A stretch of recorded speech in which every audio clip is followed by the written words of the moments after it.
चलिए 19 नंबर प्रश्न पर ध्यान दीजिए। 19 नंबर में है कि जब ब्याज की दर और नगद मूल्य नहीं दिया गया, मतलब सवाल में ना तो नगद मूल्य दिया हुआ है और ना ही ब्याज निकालने का जो दर है वो दिया हुआ है। सवाल में है कि 1 जनवरी 2008 को एक्स ने वाई से एक मशीन किराया क्रय पद्धति पर खरीदा। उसने 20,000 रुपया का भुगतान सुपुर्दगी पर कर दिया, मतलब डाउन पेमेंट, और शेष राशि का भुगतान 3 वार्षिक किस्तों में करने का समझौता किया है, जो क्रमशः 20,800, 19,200 और 17,600 है। एक्स मशीन पर 10% मूल्य ह्रास पद्धति से क्रमागत ह्रास लगाता है। चलिए एक्स के पुस्तकों में मशीन खाता और वाई का खाता बनाइए।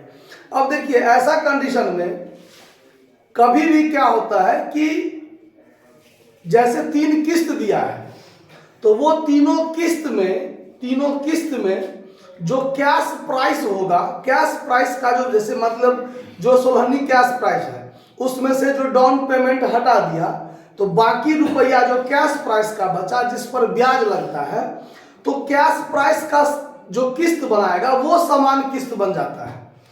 कैश प्राइस का 3 समान किस्त बनाएगा और उस हर एक अलग अलग किस्त में ब्याज को क्या करेगा, शामिल करेगा, तब किस्त बनाएगा। ठीक है, तो ऐसा स्थिति में आप गौर से ध्यान दीजिए कि 1 साल, चूंकि कैश प्राइस तो तीनों साल का बराबर होगा कैश प्राइस, लेकिन किस्त अलग अलग हो जाता है। तो पहले साल का जो कैश प्राइस होगा उसमें 3 किस्त है, यानी 3 साल तक किस्त चुकाते हैं, तो 3 साल का ब्याज लगा होगा पहले साल के कैश प्राइस पर जो किस्त है, और बाकी रुपया जो है वो तो बराबर में कैश प्राइस है। तो पहले साल के कैश प्राइस पर 3 साल के बराबर ब्याज लगेगा, दूसरे साल के कैश प्राइस पर 2 साल के बराबर ब्याज लगेगा, और अंतिम साल यानी तीसरे साल का जो कैश प्राइस होगा उस पर 1 साल का ब्याज लगेगा। यही होगा।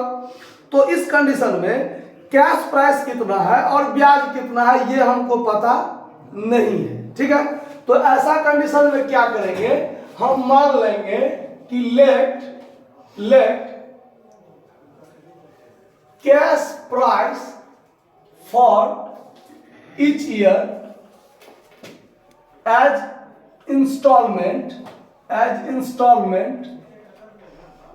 इक्वल टू एक्स, यानी हर एक साल का जो कैश प्राइस है इंस्टॉलमेंट के रूप में कैश प्राइस वो एक्स मान लीजिए।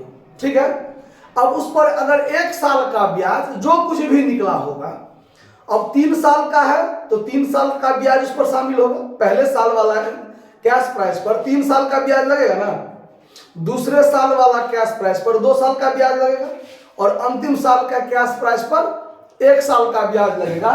तो अब यहां पर हम लिखते हैं interest for each year equal to Y, यानी हर साल का जो ब्याज होगा वो वाई रुपया होगा। ईच ईयर, पर ईयर का ब्याज वाई रुपया होगा। क्लियर। अब देखिए, अब यहां हम देखते हैं, अब इंस्टॉलमेंट फॉर फर्स्ट ईयर, यानी फर्स्ट ईयर का जो हमारा इंस्टॉलमेंट होगा वो कितना होगा, तो x रुपया हमारा कैश प्राइस होगा, और 1 साल का ब्याज अगर y रुपया है तो 3 साल का ब्याज कितना रुपया होगा, 3y होगा।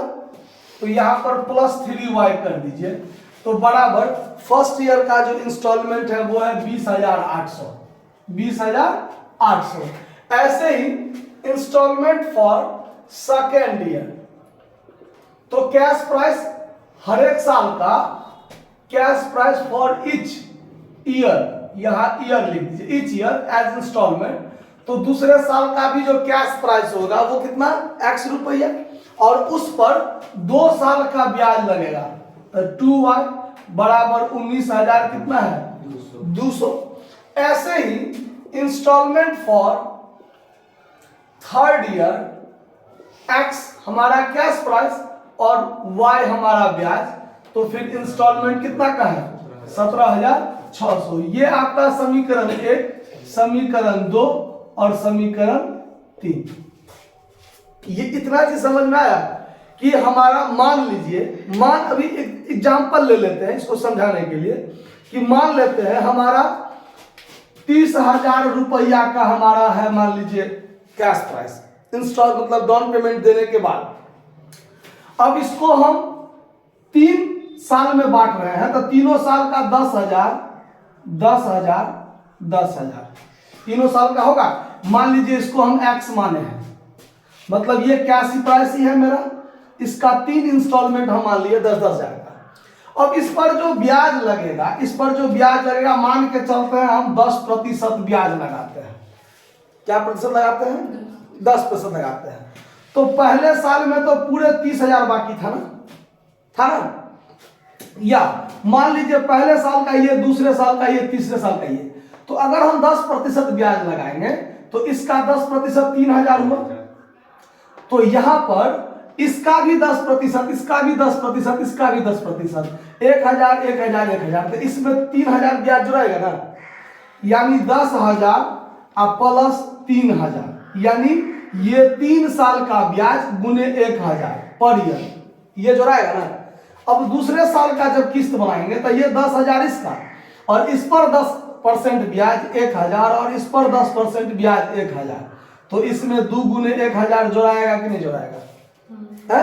फिर इसमें अगर हम इसको देखें 10,000 हमारा कैश प्राइस और इस पर 1 साल का ब्याज, तो 1 गुने 1,000, यही जोड़ाएगा ना। तो यहां पर जो हम माने हैं cash price for each year as instalment, यानी इंस्टॉलमेंट के रूप में x रुपया पर, यानी ये हमारा 10,000, ये 10,000, ये 10,000, ठीक है। वाई ईच ईयर का ब्याज, हर एक इंस्टॉलमेंट पर हमारा ईच ईयर का ब्याज तो सेम होगा कि नहीं होगा। तो पहले वाले किस्त में 3 साल का ब्याज जोड़ाएगा, तो 3 गुने 1,000 किए है ना, ये 1,000 हमारा पर ईयर का ब्याज, जिसको हम वाई माने हैं, जिसको क्या माने हैं? वाई माने हैं। तो पहले साल का जो इंस्टॉलमेंट बना वो 10,000 प्लस 3 गुने 1,000 किया ना, तो एक्स ये वाला और 3 साल का ब्याज 3 हुआ। क्लियर? वैसे ही दूसरे साल का फिर x रुपया, जो कैश प्राइस है मेरा, कैश प्राइस को हम इंस्टॉलमेंट के रूप में तोड़े हैं, प्लस 2 साल का ब्याज, तो 2 गुने 1,000, यानी x प्लस 2 है, जिसका किस्त तो हमको दिया हुआ है सवाल में। और वैसे ही तीसरे साल का 10,000 हमारा कैश प्राइस और 1 साल का ब्याज, तो ये दोनों x प्लस वाई बराबर 17,600। क्लियर? तो ये एग्जाम्पल लेके समझा दिया, तो अब ये बात समझ में आ गया ना ये क्या होगा। सो चलिए अब इसमें ध्यान दीजिए। अब आप लोग मैट्रिक में जब 10वां में थे, उसी समय में 2 चर वाले रैखिक समीकरण ये पढ़े होइएगा, जिसमें x y का मान निकालना होता है। 2 समीकरण रहता है, दोनों समीकरण को आपस में संबंध में बैठा के x y का मान निकाला जाता है। तो अब ये आपके पास 3 समीकरण है, तीनों समीकरण में से किसी भी 2 समीकरण को पकड़िए, जिसको पकड़ना हो, चाहे 1-3 पकड़िए, 1-2 पकड़िए, 2-3 पकड़िए, जो पकड़िए, 2 समीकरण की मदद से आपका x और y का मान निकल जाएगा। क्लियर? चलिए हम यहां लेते हैं समीकरण 1 और समीकरण 2, यानी समीकरण 1 में से समीकरण 2 को घटाने पर, ये घटाना का चिन्ह दिए हैं, ठीक है, घटाने पर। तो अब यहां पर लिखते हैं x प्लस 3y बराबर 20,800 और x प्लस 2y बराबर 19,200। अब घटाने पर चिन्ह क्या होता है? बदल जाता है, जानते हैं, चिन्ह बदलता है, ये कट जाएगा, 3y में से y घट गया, तो 3y में से 2y घटा तो y बचा, और इसमें से इसको घटाएंगे तो क्या बचेगा? 1,600 बचेगा। मतलब हमारा जो 1 साल का इंटरेस्ट है, इंटरेस्ट फॉर ईच ईयर, वो बराबर कितना है? 1,600। समझ में आ रहा बात? अब आप क्या कीजिए, पुटिंग द वैल्यू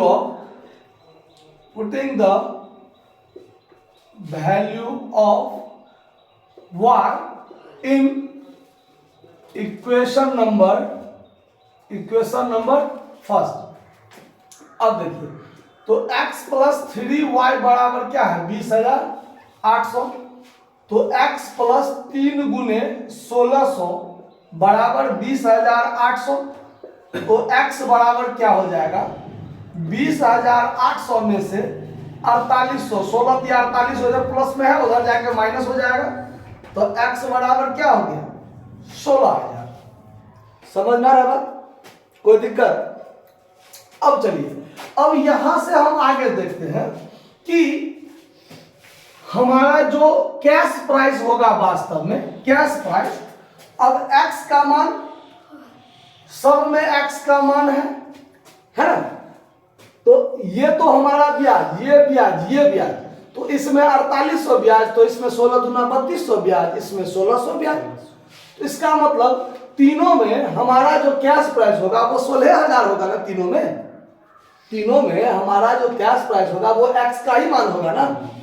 तो 16,000 16,000 16,000, यानी 3 को 16,000। तो अब यहां पर हम कैश प्राइस बराबर लिख लेते हैं, कैश प्राइस बराबर 16,000 3 गो किस्त में है, तो 16,000 प्लस 16,000 प्लस 16,000 अब प्लस डाउन पेमेंट हम कितना दिए हैं 20,000। डाउन पेमेंट कितना दिए हैं 20,000। तो अब कहने 16 तिया 48, 48 और 20 मिलाकर कितना 68,000। ये 68,000 हमारा क्या निकल गया कैश प्राइस। ठीक है, इस बात को समझने में कोई दिक्कत नहीं ना हुआ है। चलिए अब हम कैलकुलेशन करते हैं, कैलकुलेशन ऑफ डिप्रीसिएशन। तो चूंकि डिप्रीसिएशन का जो कैलकुलेशन होता है वो हमेशा किस पर होता है कैश प्राइस पर होता है। तो हमारे पास तो कैश प्राइस होना चाहिए था, जो नहीं था निकल गया। अब डिप्रीसिएशन फॉर फर्स्ट ईयर, यानी जब हम फर्स्ट ईयर के लिए निकालेंगे तो 68,000 का 10% निकालेंगे। 10% कहता है लगाने, तो पहले साल में 6800 डिप्रीसिएशन लगेगा। फिर रिटेन डाउन वैल्यू आपको निकालना है 68,000 में से आपको 6800 घटाना है, तो ये हो जाएगा आपको 61,000 कितना 200। फिर आपको निकालना है डिप्रीसिएशन फॉर सेकेंड ईयर, तो फिर 61,200 का 10%, 6120 रुपया होगा डिप्रीसिएशन। घटाइए रिटेन डाउन वैल्यू 61,200 में से 6,120 को घटाइए, कितना होता है 55,080। तो ये हो गया 55,080। फिर ऐसे ही डिप्रीसिएशन फॉर थर्ड ईयर, चूंकि 3 साल के लिए बनाना है, तो 55,080 का 10% निकाल दीजिए, तो 5508। तो फिर रिटेन डाउन वैल्यू कितना बचेगा 55,080 में से 5508 को घटा दीजिए 49,572। इतना रुपया हो गया। तो इतना हुआ आपका कैलकुलेशन। अब इस पर आपको बनाना है वेंडर का खाता और क्या कहते हैं एसेट्स का खाता। ये दो चीज आपको बनाना है। तो पहले आप इसको नोट कर लीजिए और जो देख रहे हैं वो स्क्रीनशॉट ले लीजिए, फिर आगे बताते हैं।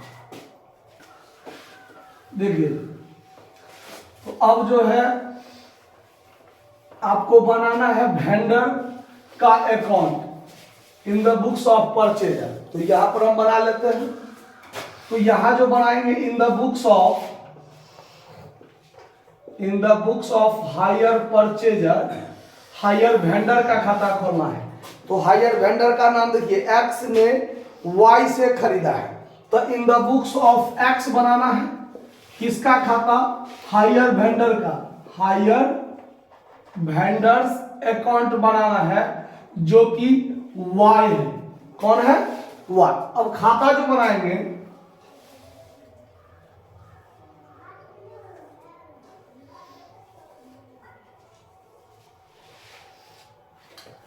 वर्ष का नाम दिया हुआ है 1 जनवरी 2008 को खरीदा है। डेबिट क्रेडिट देखिए, तो 2008 जनवरी 1।